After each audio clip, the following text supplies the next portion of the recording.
Hello, everybody. Saturday, October 11th. Welcome to Alabama Game Day today. Now, a disclaimer, I am filming this the night before the game rather than the morning of the game. The reason being is that this, as you know, is designed to be a pregame show, meaning it's designed to be watched before the game. There's a lot of people who watch it after the game, and I respect that because does still get me views. However, I want y'all to be able to enjoy this before the game since it is designed to be pregame. And since the kickoff is at noon Eastern, 11 Central, I wanted to get this out earlier so you can watch it earlier before the game. So what I'm doing is I'm recording this the night before the game. I'm going to set it to upload in the pretty much at the crack of dawn tomorrow, sometime around 7 Eastern, 6 Central. So I'm recording this early. If anything happens relevant to the game between the time I finish recording the video and the time the ball is kicked off at noon Eastern, 11 Central, I'll address it in a separate video. However, hopefully I don't have to do that. Now, on with the episode. We are playing the South Carolina Gamecocks. South Carolina comes into the game 3-2. Their losses being to LSU in week 3 and Ole Miss last week. South Carolina looked good up until about late second half against LSU, and then just didn't look good at all last week against Ole Miss. Now, on to the, no pun intended, the elephant in the room with Alabama. Alabama comes into the game 4-1, ranked number 7. That looks all good and dandy and all that. We also come into the game with a win over the number 2, who I believe is number 3 right now in the nation. Correct me if I'm wrong. The Georgia Bulldogs. All that looks fine and dandy. But what doesn't look fine and dandy is what happened last week, losing to the Vanderbilt Commodores. Now, I am like probably most of you are thinking I believe it's just a classic case of a team beating a team they never thought they would have beaten, got overzealous, and then lost the following week because they were on the hangover of beating that team that they never should have beat. However, yes, first off, Vanderbilt did outplay Alabama in that game. Defense for Alabama just looked absolutely terrible in the game against Vanderbilt. Execution was poor. Couldn't really stop the run up the middle. Crumbled in a few instances. First off, first drive of the game, Vanderbilt scored, and then Alabama gets the ball. They turn it over, and Vanderbilt gets a pick 6 to go up 14-0. Then, with Alabama down, I want to say by 5, Alabama's driving, gets into Vanderbilt territory, then fumbles. If either of those two don't exist, Alabama wins the game. If neither of those two exist, then Alabama wins by 14 points. But those things happen. We lost because we just didn't play well, and Vandy capitalized on everything we did wrong.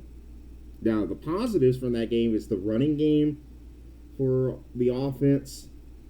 Milroe looked good in some spots. He can still definitely run the ball.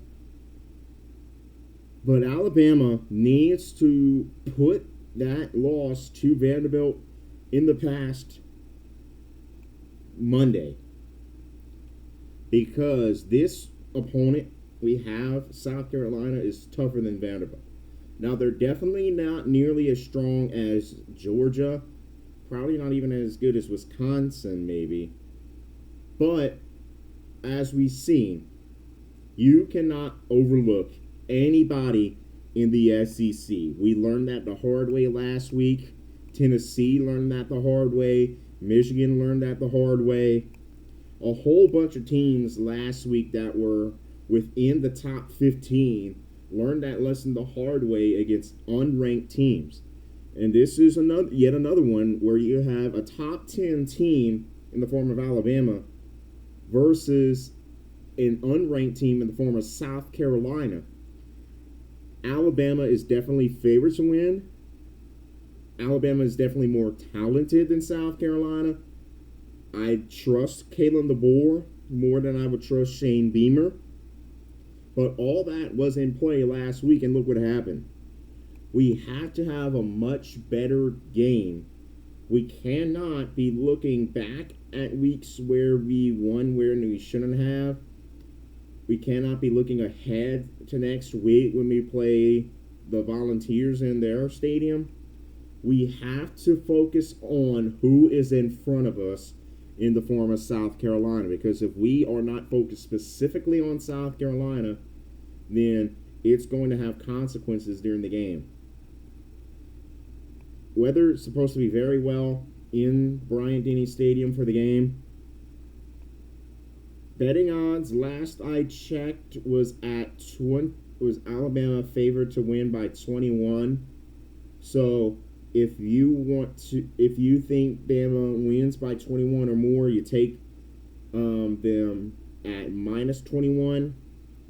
If you think South Carolina keeps it closer than 21 points, or you think South Carolina wins outright, you take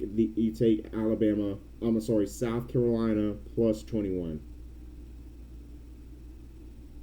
Now, what does this mean for implications down the road?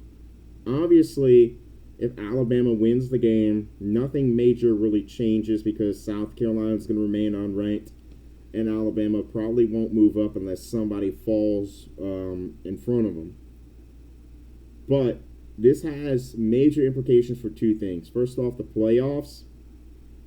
Alabama taking the loss last week to Vanderbilt actually puts Bama in a weird situation, because if they would have, let's say we would have beaten Vanderbilt but lost to Georgia, it wouldn't have put us on thin ice.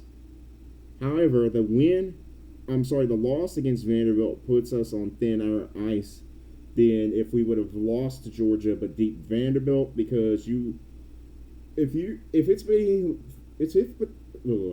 it's between two teams and the final spot is Alabama measured up against, let's say, a 9-3 Michigan team, guess what? Alabama losing to an unranked Vanderbilt looks worse than Michigan losing to Washington, because, Washington was unranked, but Washington is, I think they only have one loss right now, correct me if I'm wrong, and Washington, a lot of us would say Washington is probably going to finish better than Vanderbilt.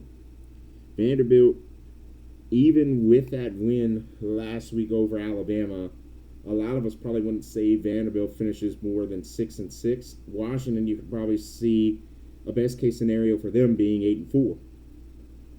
So even if Alabama were to only lose one more game, that sets them up bad if that one of those true losses was to Vanderbilt, and you're going against a 9-3 team whose losses were not as bad as Vanderbilt. Now, you can probably still cancel it out because Alabama would have had the best win, assuming Georgia would have went out. However, that does put Alabama on thin ice. So Alabama, if they want to secure their spot in the playoff, they got to run the table. Also, for SEC title standings, this is going to be important. And here's why. Alabama losing last week to Vanderbilt means that Alabama does not control their own destiny when it comes to the SEC title picture, because currently a few teams would have the tiebreaker over Alabama. Texas is currently undefeated, so if they run the table, and all the teams I'm about to mention, with the exception of Vanderbilt, who beat Alabama, do not play Alabama. Texas, if they run the table, they're undefeated. They have the tiebreaker over Alabama, so they would advance over Alabama. But then you also got a few other teams. Texas A&M, if they run the table, they're advancing over Alabama even if Bama wins out, because their lone loss was not in the conference. Vanderbilt, obviously, if they went out, they get in over Alabama by virtue of beating Bama. Ole Miss, if they run the table, they would advance over Alabama because they are ranked higher in the polls than Alabama is. So Alabama has 4 teams where if they win out, regardless of what happens to Bama on the rest of the schedule, they're advancing over Alabama.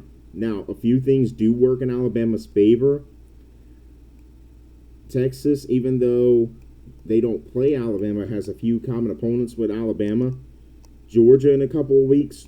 If they lose to Georgia, then Bama would flip over them because Bama would have the common opponents advantage.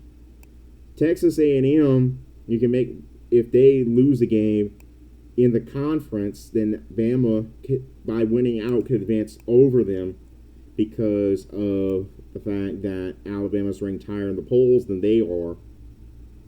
Ole Miss has to play Georgia and LSU.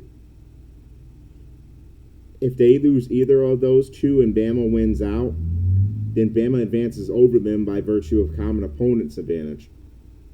Vanderbilt, if they simply lose a conference game and Bama wins out, then Bama advances over them. So the likelihood is that at least 3 of them Bama will advance over by virtue of something that happens outside the season. However, there's a few other factors in play throughout the rest of the season because Missouri has one conference loss so far.